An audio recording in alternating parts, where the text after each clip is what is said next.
últimos años fue creciendo. La verdad que la cantidad de gente con sobrepeso y obesidad que existe en todo el mundo.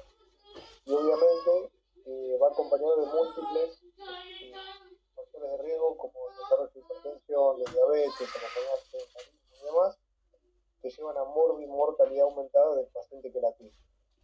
Hace varios años surgió la posibilidad de tratamiento de bariátrica de la obesidad, con la que la verdad yo discuto mucho porque es un trastorno metabólico la obesidad y no es un trastorno que se debería resolver por la cirugía, pero bueno, es una muy buena opción terapéutica en pacientes que cursan una obesidad mórbida, que tienen muchas comorbilidades, como cardíaca, diabetes, hipertensión controlada y demás, y disminuyen de esta manera la mortalidad. Hay que diferenciar muy bien de las indicaciones claras para cirugía bariátrica, que no viene al caso en esta charla, pero hay que no banalizar la cirugía bariátrica y hacerla a todos los pacientes de cirugía bariátrica. Uno lo que ve en el consultorio es que hay pacientes que tienen un poco de sobrepeso y ya directamente los listan para hacer una cirugía bariátrica. Y esos pacientes no tienen ninguna indicación, ¿está bien?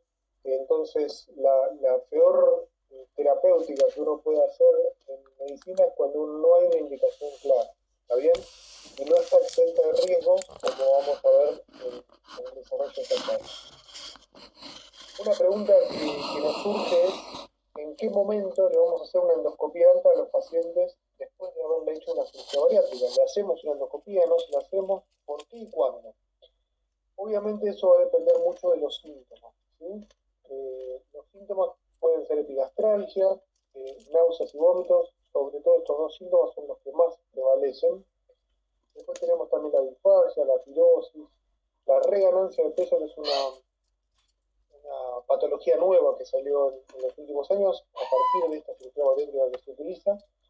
Y lo menos frecuente, pero que se ve en la consulta y que la verdad que tiene alta mortalidad, es la hemorragia digestiva. Obviamente, cuando el paciente en el postoperatorio presenta estos síntomas, primero uno tiene que sospechar algunas causas funcionales, como por ejemplo el dumping. No se sabe lo que es el síndrome de dumping, pero es el vaciamiento rápido, acelerado del estómago hacia el intestino, y bueno, produce muchos síntomas. Después sospechar en malabsorción, en malos hábitos alimentarios, y sospechar también una selección inadecuada de los alimentos en esos pacientes que tienen una cirugía bariátrica que termina siendo restrictiva. Descartando estas causas funcionales, vamos a sospechar causas estructurales, como por ejemplo úlcera de la anastomosis, como vamos a ver ahora, erosión de la banda. La erosión de la banda lo van a ver ahora, pero es algo que ya se dejó de usar, pero hay muchos pacientes que todavía siguen teniendo la banda colocada. Fístulas postquirúrgicas y las estenosis gastrointestinales.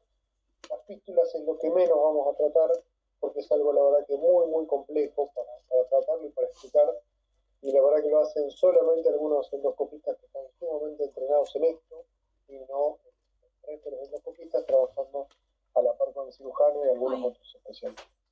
Con respecto a la banda gástrica, yo les traje un primer video, que la verdad que mi idea es que ustedes puedan diferenciar lo que es una banda, cómo se coloca la banda gástrica o cómo se colocaba, porque hace varios años que no se utiliza, y ver qué tipo de complicaciones podemos tener. Acá hay un videito de un médico que explica muy bien, mostrando la banda cómo se colocaba.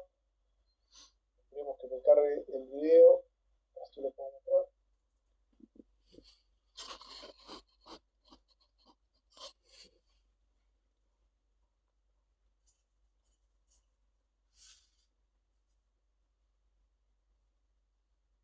Bueno, la banda gástrica se colocaba acá, a nivel cardial, ¿sí? Tiene un...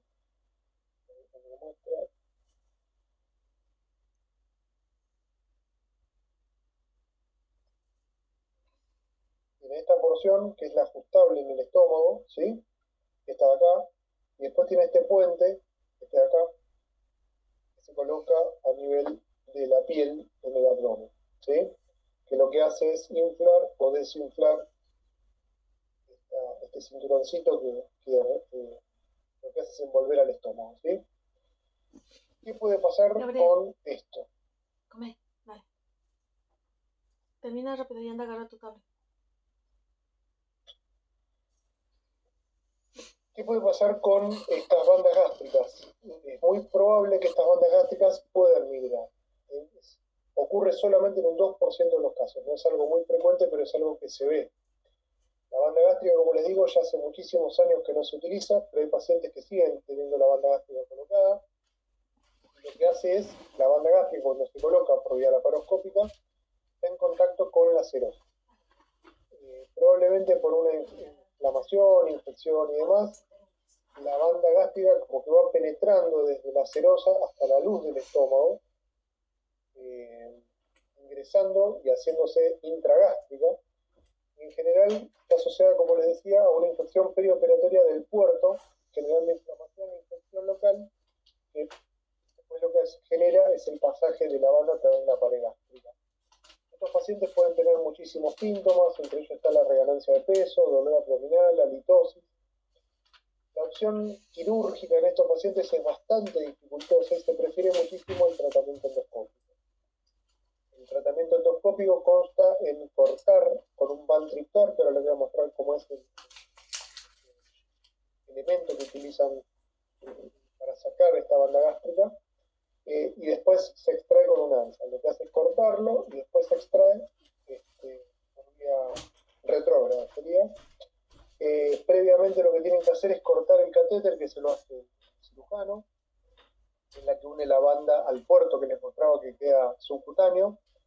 Y esto es un procedimiento de alta complejidad que puede tener muchas complicaciones, más que nada cuando se corta la banda, porque se corta con un alambre de acero que tiene muchísima potencia, que si uno mete mucosas o mucosas más gástrica puede lacerar y perforar el estómago. Esto es un Van-Triptor, fíjense cómo es la manija arriba, ¿sí? Y esto también. Este es el alambre de acero que les decía, fíjense cómo hace para envolver, ¿está bien? Y lo que hace es cortarla. Ahora vamos a ver un videito de...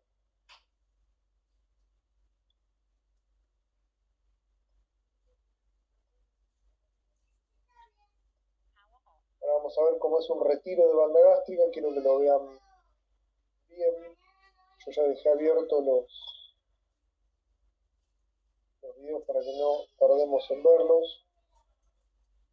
Bueno, fíjense acá.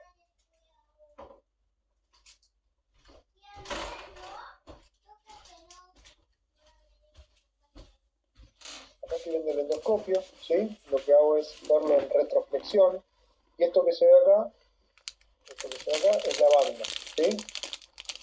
Está penetrada dentro del estómago. ¿Está bien? Acá se ve muy claro. ¿Sí? Lo que van a hacer es, vamos a ir adelantándolo un poquito. Primero se hace toda una semiología, un estudio de cómo está la banda y demás, para ver cómo cortarla.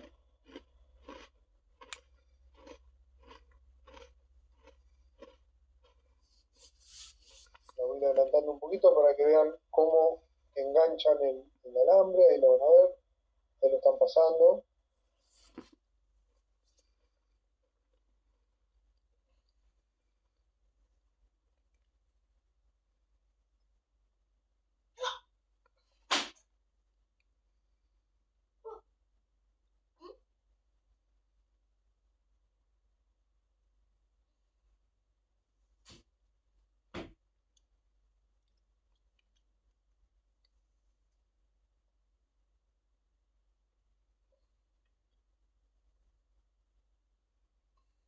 Ahí adelanté mucho porque ya estaba cortado y lo que está intentando es agarrarlo con el anza para sacarlo, ¿sí? Es algo que, como les dije, ya no se utiliza mucho más, pero hay pacientes que todavía siguen teniendo las bandas y es algo que está, por sus complicaciones y demás, dejando de utilizarse. Esto es banda gástrica. Ahora vamos a ir a otro que es bastante más frecuente de utilizarse, que es el bypass gástrico. Y quería preguntarles si ustedes conocen la diferencia de lo que es el bypass con la manga gástrica.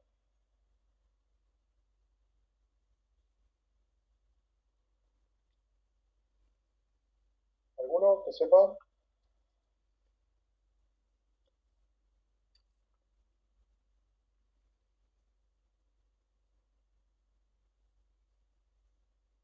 Nadie, se quedaron todos dormidos. Hola, Doc, ¿qué tal? Bien, ¿cómo andás? Bien, bien, Doc. Doc, yo pienso que la diferencia es que en la manga gástrica lo que se hace es que se recorta una porción del estómago, quedando el estómago una porción más pequeña, mientras que el bypass es mientras que el bypass, mientras que el bypass gástrico es unir el estómago con una porción del ilio y pase directamente al alimento y no se absorba toda su, su, su contenido. Bueno, está perfecto. Si vos ves acá el cursor mío, una manga gástrica que después se lo voy a mostrar sería seccionar así el estómago, ¿sí? Que quede como una manga, como una tubuladura. ¿Está bien? Uno cuando hace la endoscopía la ve como un tubo, el largo del estómago casi es el normal, pero bueno, es mucho menos ancho para que se entienda y cuesta bastante hacer la reconstrucción. Un bypass gástrico sería esto, ¿sí?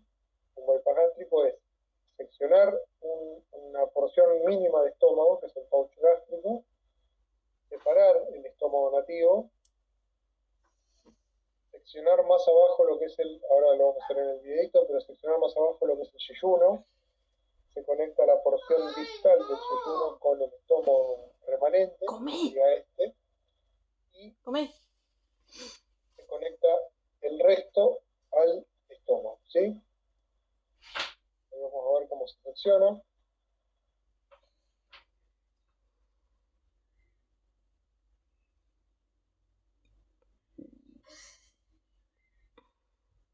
¿Está bien?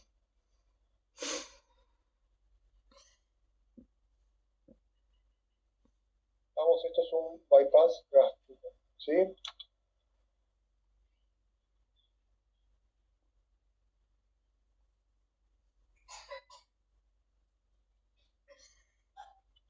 ¿Qué voy a ver en una endoscopía en un bypass gástrico? Vamos a mostrarlo.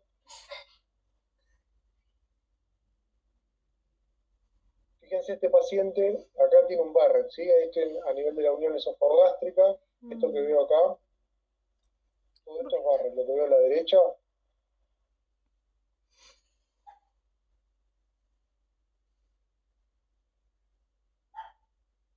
ahí se ingresa al estómago. Vas a ¿sí? seguir sin comer, te voy a sacar a la calle. Ahí se vuelve a ver la unión con el Barrett que se tiene ahí. Esa lengüeta que se ve acá, ¿sí? Que se ve bien clara, esto hay que divorciarlo. ¿Está bien? La lengüeta grandecita. Grande.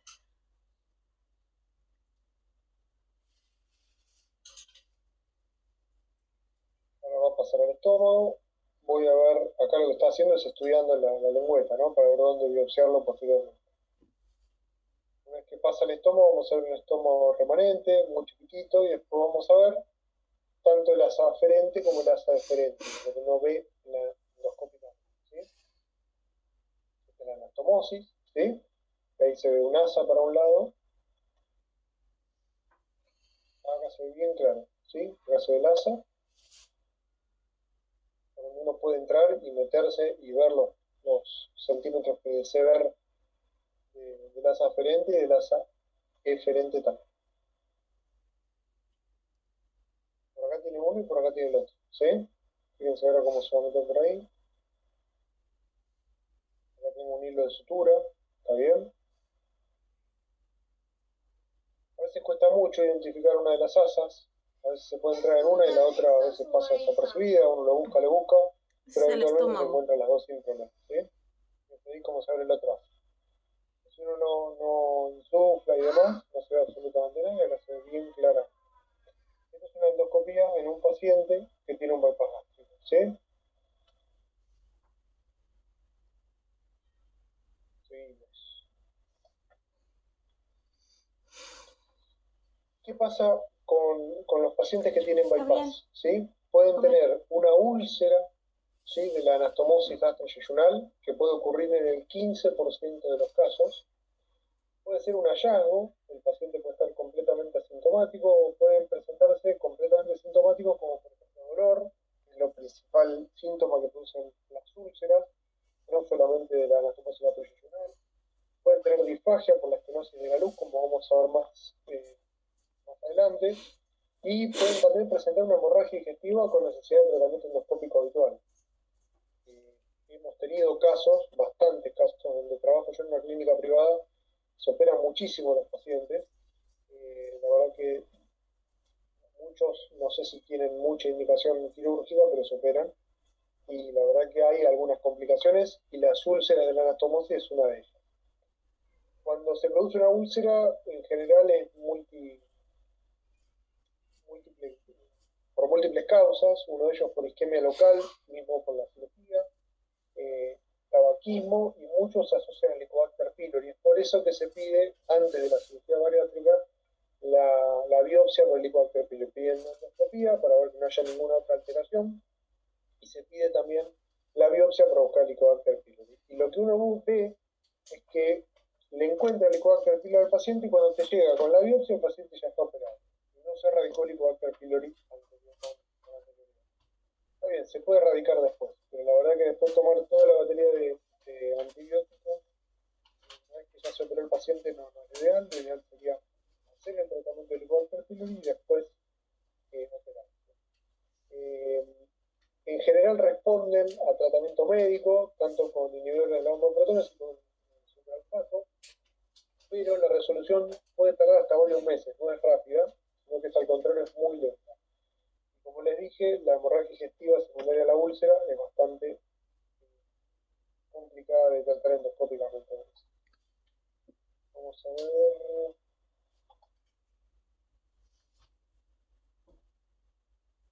Esperen que esto lo tengo que abrir de acá.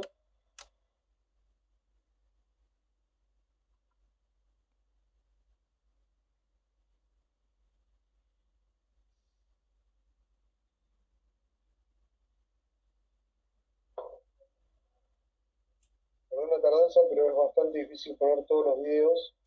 Y la verdad que me parece que lo más representativo para ver esto. Acá les quiero mostrar una úlcera de una anastomosis, después le vamos de una anastomosis, después le voy a mostrar una estenosis de la anastomosis, cómo se dilata.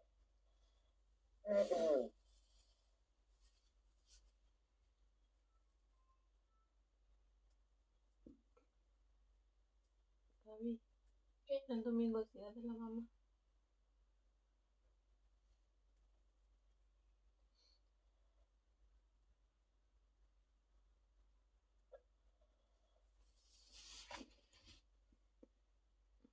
¿Dónde sé? Ujú.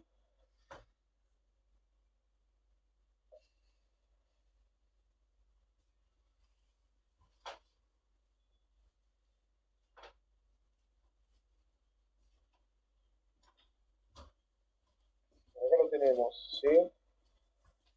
Esta es una endoscopía que combina dos cosas, una estenosis de la anastomosis. Mami, ¿sabes qué he soñado? Vamos a volver para atrás. Con una úlcera, con fondo de fibrina que no En requirió tu cumple, tratamiento. en el 18 de agosto, A ver cómo quedó bien. yo la Vivi íbamos a estar solitos en la calle, te íbamos a comprar una computadora, un celular y unos auriculares. Ahí llega Y el estómago estos remanente. regalos era para ti. Wow, muchísimo. Y acá se ve una estenosis. Eso con un soñado, gesto y para el ulceroso por Carlos. detrás, ¿sí? He soñado para Carlos. Ahí se ve bien la estenosis, ¿sí? Un iPad y auriculares y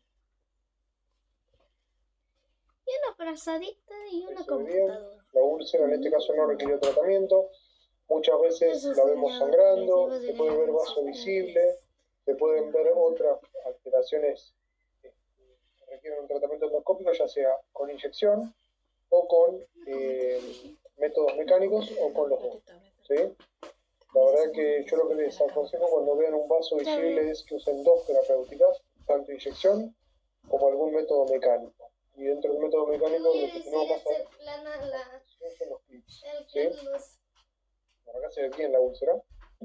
Y he tenido Esto otro está sueño estenosado, que ¿está bien? Esto hay que dilatarlo para poder pasar y revisar bien. Y en base a eso ver. Que toda su piel estaba color marrón. Y luego ya he escupido un poquito de sangre. Acá lo que está haciendo es a la abuelita dilatando la la había estenosis. limpiado con Se hace su con un balón. mochilita. Y yo estaba El sabarino se utiliza. Mm. Se dilata con la estenosis. En general es progresiva. 8, 10 y 12. En general requieren más de una dilatación. Eso igual lo vamos a ver después. Pero les quería mostrar esto. Ahora después volvemos con la estenosis, cómo se dilata. Bueno, la estenosis de la anastomosis es la complicación más frecuente del bypass gástrico, ¿sí? Aparece en general luego de la tercera semana postquirúrgica, pero puede aparecer antes o puede aparecer después. En general estos pacientes manifiestan que a veces pueden ser recontra severos y pueden llevar hasta un cuadro de deshidratación y desnutrición. Siempre que el paciente tenga vómitos, disfagia y demás, el primer estudio que le voy a pedir es una endoscopía. En estos pacientes no hay que hacer una seriada, una tomografía y demás, sino que el primer estudio es el endoscópico. Y en el momento, si uno encuentra una estenosis, hay que dilatarla. Se lo lleva hasta 12 milímetros de diámetro, ese es el objetivo. En general se logra entre una y dos sesiones, pero a veces requieren muchas más de dos. Y en general entre una y otra hay que esperar entre 7 y 10 días para lograr mayor eficacia. La eficacia que tienen los centros con mucha experiencia en dilatación de las estenosis y de la anastomosis, el éxito terapéutico es del 98% y el riesgo de complicaciones graves es mucho menor al 1%. ¿Sí? Ahora sí volvemos al videito que estábamos viendo recién, vamos a ver cómo se hace la dilatación. Ahora vamos a ver, acá tenemos la estenosis, acá tenemos la úlcera, ¿sí?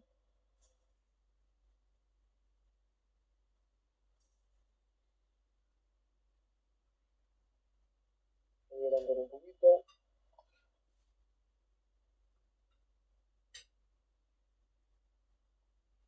Acá fíjense lo que están haciendo es dilatando la estenosis, ¿sí? Con el balón. Ahí están intentando posicionarlo también.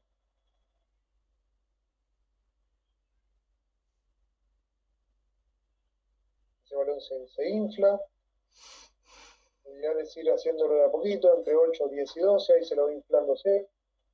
Se tarda 1 minuto en 8, 1 minuto en 10, otro minuto en 12 milímetros, para evitar el desgarro importante. Es importante, es bastante frecuente que esto sangre mucho, es algo que a mí particularmente no me gusta. Bastante sangre, sangra un montón porque se produce desgarro de la mucosa. Pero bueno, es el tratamiento que hay que hacer en estos casos para poder pasar a distal y que el paciente deje de tener síntomas, ¿sí? Y tratar de resolverlos lo antes posible, porque estas estenosis, si persisten en el tiempo, después se fibrosan y es muchísimo más difícil de tratar, ¿sí? Fíjense que está un tiempo con el balón insuflado en la neuboca, en la estenosis, para producir la dilatación. Después de contar más de 1 minuto, se desinfla el balón o se va inflando las 3 etapas que yo les dije, 8, 10 y 12. Después se desinfla. Y van a ver cómo se puede pasar a través de la estenosis, que ahora sí ya se dilató. Y se van a ver las asas como corresponde y se ve mucho mejor la úlcera, ¿sí? Ahí se ve el pasaje del endoscopio post-dilatación. ¿Está bien? Y se ve la úlcera con fibrina que no requirió ningún tipo de tratamiento y vean la sangre como se ve, ¿sí? Ahí se puede pasar el asa diferente y a la diferente también. Bien. Ya estamos terminando, nos falta mucho. Otra patología que surgió a partir de la cirugía bariátrica es lo que se llama reganancia de peso, ¿sí? Cuando hablamos de reganancia de peso, cuando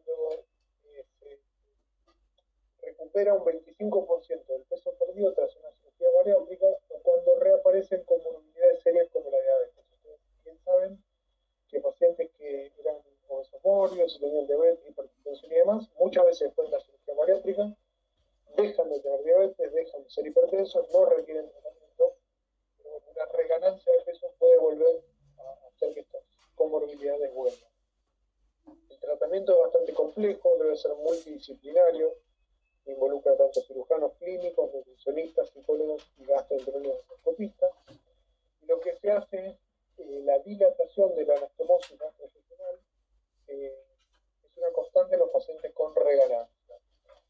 La presencia de un diámetro mayor a 20 milímetros se asocia fuertemente con el aumento de peso. Entonces, muchos cirujanos bariátricos lo que hacen es te piden que vos midas dentro de lo posible la neoboca, ¿sí? Para ver qué diámetro tiene. Porque si tiene mucho mayor a 20 milímetros, es muy frecuente que el paciente aumente de peso. ¿Cómo se puede hacer esta dilatación? Se puede hacer de varias formas. Se puede hacer a través de una sutura endoscópica para tratar de cerrar la neoboca un poco. Muy eficaz, no se encuentra en el país, nosotros no contamos con esta herramienta. En general se hace combinado con argoplasma y se requiere una curva de aprendizaje muy importante para sutura endoscópica. La verdad que esto es algo que nunca lo vi, salvo en vídeo. Y después lo que sí hacemos en el país es un tratamiento con argoplasma. Es un tratamiento sencillo, que la verdad que se utiliza en las patologías. Lo que se hace es fulgurar, quemar en forma agresiva la anastomosis para generar inflamación y fibrosis, ¿sí? A través de la cicatrización posterior con reducción progresiva del diámetro. Lo que sí se debe hacer y tener en cuenta en este caso es que se debe quemar del lado del estómago, ¿sí? O sea, desde adentro, donde está la neoboca, no del lado interno, porque ahí obviamente está la unión gastroyeyunal y el yeyuno obviamente puede tener más complicaciones que el estómago, que tiene una pared bastante más grande, ¿sí? Acá vamos a ver este videito.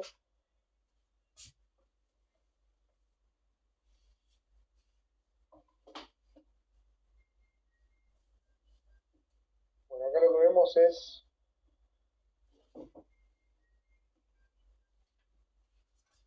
bueno, acá esto me pareció que estaba bueno porque acá te habla de cómo es la anatomía gastroyeyunal cuando está dilatada, ¿sí? Fíjense, cuando es normal, después de la cirugía obviamente, ¿no? ¿Ven? Produce como una restricción alimentaria. Ahora, ¿qué pasa cuando esto se dilata? Fíjense lo que pasa.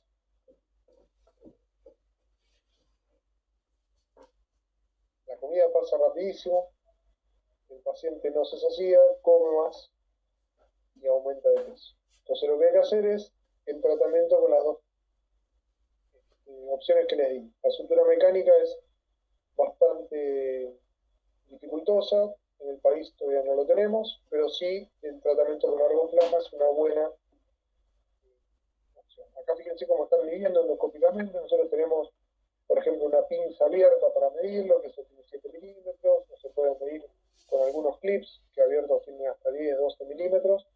Se puede medir con anzas, que tenemos de 12, 20 milímetros también. Bueno, hay distintas formas, pero lo ideal es medirlo. Acá lo que está haciendo es una demostración de cómo es el tratamiento con argoplasma. Fíjense que lo que queman es por arriba de la anastomosis, ¿sí? Acá lo vemos endoscópicamente. Esta es la neoboca, ¿sí? Y fíjense que lo que sería de acá para adelante, para arriba sería es el estómago y abajo sería la unión gastrointestinal. Entonces lo que hay que hacer es quemar bien ahí. Fíjense cómo quema. Es impresionante. Lo que hay que tener muy en cuenta en estos casos es que uno quema un poquitito y tiene que aspirar y sacar ese argón que queda dando vueltas, porque eso produce mucha sintomatología en los pacientes, ¿sí? Fíjese en la segunda sesión como ya estaba un poco más disminuido el tamaño de lo que hacen también es medirlo, para ver si se logra lo que se busca. Y lo que se busca es tener 12 milímetros por lo menos, ¿sí? Fíjense cómo queda, sigue quemando, esto se fibrosa y hace que se disminuya el calibre de la anatomía. uno un poquito más adelante, como se ve todo quemado. Cómo queda la transición. Como les dije, a veces requieren más de 2.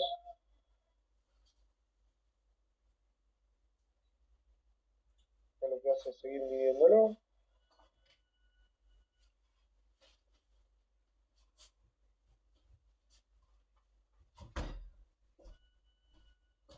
Fíjense cómo queda. Quema con ganas, con muchas ganas quema. Bueno, volvemos a la clase, falta muy poquitito, nos falta charlar de algo más y ya terminamos. Bueno, y por último está la fístula postoperatoria, que es la complicación más temida y que tiene mayor mortalidad. Y tenemos que saber que es la segunda causa de mortalidad perioperatoria luego del tromboembolismo pulmonar. La incidencia es más o menos del 1% en el bypass gástrico y está un 5% en la manga gástrica. La verdad que me sorprendí cuando leí esto en su momento porque pensé que era mucho más en el bypass gástrico pulmonar, ¿no? Pero no, está al revés. Básicamente se ubica en el ángulo de Gis en la manga y en la anastomosis gastroyeyunal en el bypass gástrico, ¿sí? En general se presentan muy precozmente, lo que hace es se ve un aumento muy importante del débito de los drenajes, síntomas y signos como infección de sepsis, como fiebre, leucocitosis, leucopenia, taquicardia, hipotensión y en algunos casos hasta el shock.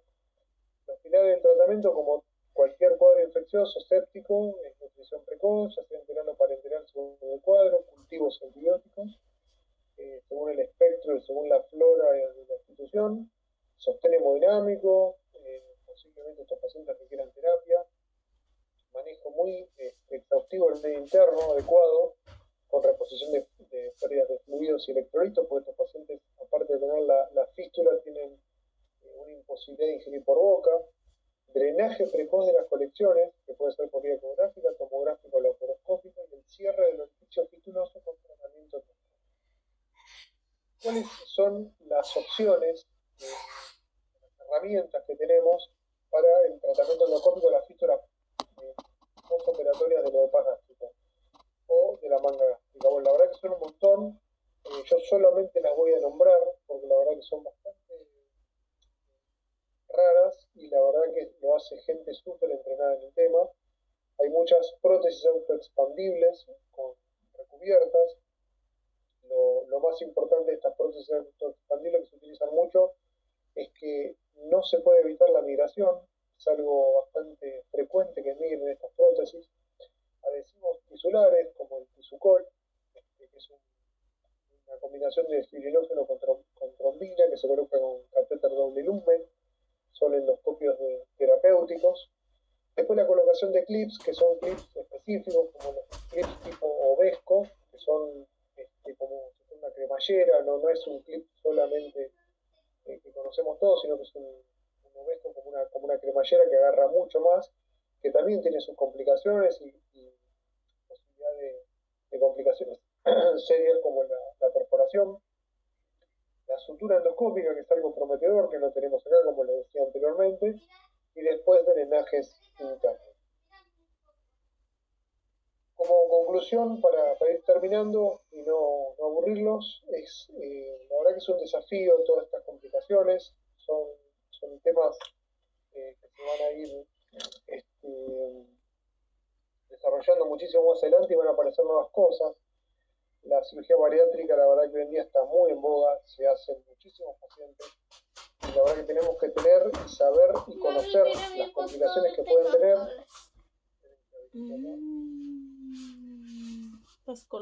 Tenemos que saber cuáles pueden ser los síntomas que aparecen en estos pacientes, saber cómo estudiar a estos pacientes. Pues esta solo es una cola de mentira. Bueno, obviamente saber el manejo, que es multidisciplinario, ¿no? Se puede sacar. Bueno, no sé si tienen alguna pregunta, Es que yo no puedo. duda. No, come.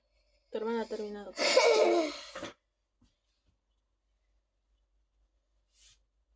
Jorge, decime. Sí, solamente, muy amable, solamente quería tener una duda con respecto al tratamiento, cuando usted decía que dentro de esto último se sugería nutrición inmediata. Entonces yo quería saber si en el momento de alguna complicación o para evitar ciertos manejos de ciertas complicaciones, qué nutrición me sugeriría para llevarlo o lo dejo a cargo de los colegas de terapia intensiva o nutrición en intensivismo. Es lo único, doctor. No, obviamente, dependiendo de donde esté la fístula, del débito que tenga la fístula y todo, se va a decidir junto con los gastroenterólogos endoscopistas, los cirujanos, los nutricionistas, ver qué tipo de tratamiento, alimentación le va a dar al paciente. Pero bueno, si tiene una fístula de alto débito, que el paciente está imposibilitado de comer por vía oral, le tenés que comer parenteral. Pero bueno, eso es medio difícil decírtelo sin saber dónde está la fístula y demás. Lorena, me estabas diciendo que hay 3 pacientes en tu hospital, ¿no? A ver. Tuviste 3 complicaciones. ¿Nos querés contar un poquitito? Sí, Doc, lo que le quería contar es que no juntos, ¿no? Los vi a lo largo de lo que estamos haciendo endoscopía, ¿no? De pacientes que vienen por, no sé, me pasó una chica con vómitos frecuentes porque, por ejemplo, tenía un bypass gástrico.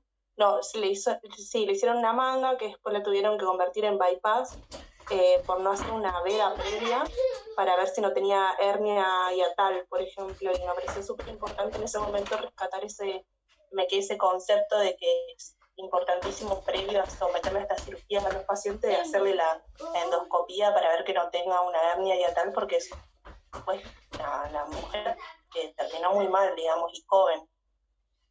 Sí, tal cual.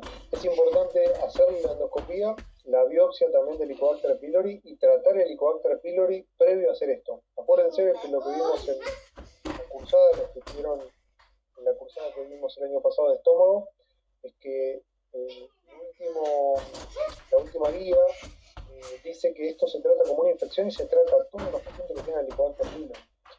Como vimos, está muy relacionado con el tema de la úlcera que se desarrolla después en la anastomosis. Entonces, a estos pacientes hay que hacer la endoscopía, buscarle el Helicobacter y tratarlo. Es importantísimo. Yo le voy a contar el caso de una médica trabajaba acá en el mismo lugar donde trabajo yo, tiene 2 años menos que yo, tiene 39, y ella, la verdad que tenía algunos kilos de más, pero no tenía ninguna indicación de hacerse una cirugía bariátrica, se operó, se hizo una manga gástrica. Me consulta después a mí porque estaba con un reflujo bárbaro. La manga gástrica se está también dejando de usar, da muchísimo reflujo en los pacientes, pero bueno, todavía se sigue utilizando mucho. Y bueno, la verdad que me dijo, mira, me voy a operar. La verdad la había tratado con IVP, anduvo bárbara, hicimos endoscopía, todo, no había ninguna complicación de nada. Sin embargo, se quiso operar hacerse un bypass. El bypass se le complicó, tuvo infección y demás, quedó con un intestino corto. La verdad que la vieron en Ecuador y demás, gente que hace un intestino corto, que tiene un equipo bárbaro allá, y la dejaron muchísimo tiempo con nutrición parenteral. 39 años, médica, con 2 hijos chicos, la verdad que es una locura. Por eso siempre digo, a mí me consultan mucho los pacientes para hacer cirugía bariátrica. Cuando vos lo ves al paciente sin pesarlo, sin medirlo, sin hacerle el BMI, te das cuenta que a veces no tiene indicación para operarse. Obviamente que todo el mundo quiere el camino más sencillo, ¿no? Para llegar. Y piensan que se operan y listo, se terminó. Y no es así. La verdad que hay que hacer un equipo multidisciplinario, con psicólogos, con... Gabriel, deja de hurgar mis cosas. Con cirujanos, Deja de hurgar lo que no es tuyo. con clínicos, con Termina esa cardiólogos. comida. Dale. Tiene que ser un equipo multidisciplinario y a ese paciente hay que seguirlo muchísimo. Y darle mucho apoyo psicológico, porque ese paciente va a tener que estar a dieta toda su vida, ¿no? Que va a poder comer. Entonces está muy bueno lo que comentás, Lorena. Bueno, no sé si hay alguna otra pregunta. Hola, buenas noches. En los pacientes, por lo menos con los que tienen la estenosis de la anastomosis o los que tienen la migración de la banda gástrica, ¿estos pacientes requieren en algún momento tratamiento antibiótico? Mira, los que tienen migración de la banda gástrica en general no. Porque la verdad que eso es algo bastante crónico, vos lo cortás, es algo muy loco de entender, pero la verdad que va penetrando desde la serosa hasta la luz, el lumen gástrico. Y como es algo crónico, en general no requiere antibiótico. ¿Y el primero cuál me has dicho? El de estenosis de anastomosis. No, más que todo era ese, el de la migración de banda gástrica, principalmente. Y bueno, No, la fístula me imagino que sí. La fístula sí porque, bueno, obviamente donde esté hay que tomar cultivos, hay que, bueno, ya la fístula es muchísimo más compleja, por eso no quise meterme mucho en fístula, porque la verdad que es para hablarlo toda la vida, pero bueno, sepan que una de las complicaciones de la fístula es la más común de todas, es la segunda causa de mortalidad, y bueno, ahí no lo van a poder resolver en general solos, ninguna de estas cosas van a poder resolver solos, pero bueno, menos la fístula. Ahí ya se requieren otras cosas, imágenes, de otros especialistas, infectólogos y demás. Bueno, ¿alguna otra consulta, pregunta? Hoy fue cortito, pero la verdad que quería mostrarle más que nada videos, para que vean cómo lo vemos endoscópicamente, a los que todavía no tuvieron la posibilidad de hacer endoscopía, mostrarle cómo es una manga, cómo es un bypass, cómo se ve una estenosis, cómo se dilata. Bueno, son todas cosas que la verdad que Ya la me toca. endoscopía nos gustan. A mí particularmente... Ponte hacer pijama que veo tu tablet. mucho no me gusta, pero bueno, es algo que hay que saberlo hacer. Bueno, si no hay más preguntas, les comento a todos. La semana que viene vamos a tener el martes la última charla con las nutrición. La última charla va a estar bueno porque van a ser tipo un popurrí de varios temas específicos. La verdad que aprovechenlo porque la información de todos los médicos en nutrición es mala. Y después, la semana que viene tendríamos el miércoles, les pido disculpas, pero bueno, ya estaba armado y la verdad que el médico que va a dar la charla es un ex presidente del CADED. Van a haber 3 charlas de 2 ex presidentes del CADED, que son médicos muy formados en estos temas. Y bueno, va a dar una primera charla el miércoles, en principio la vamos a hacer a las 19 horas. Va a ser por 2 miércoles nada más, el resto de las charlas la vamos a poder meter entre martes y jueves. Lo que les pido es que estudien, que lean. Yo ya les subí todas las charlas, me falta la última que dio la nutricionista el martes y la de hoy, que se la voy a cargar el fin de semana.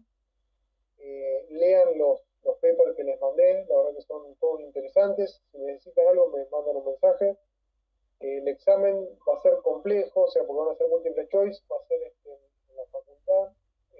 Bueno, va a estar todo monitoreado por la dirección de la universidad, así que nada, traten de leer, de estudiar para probar, que es lo que quiero yo, ¿sí? Yo quiero que sepan, que estudien y después que aprueben.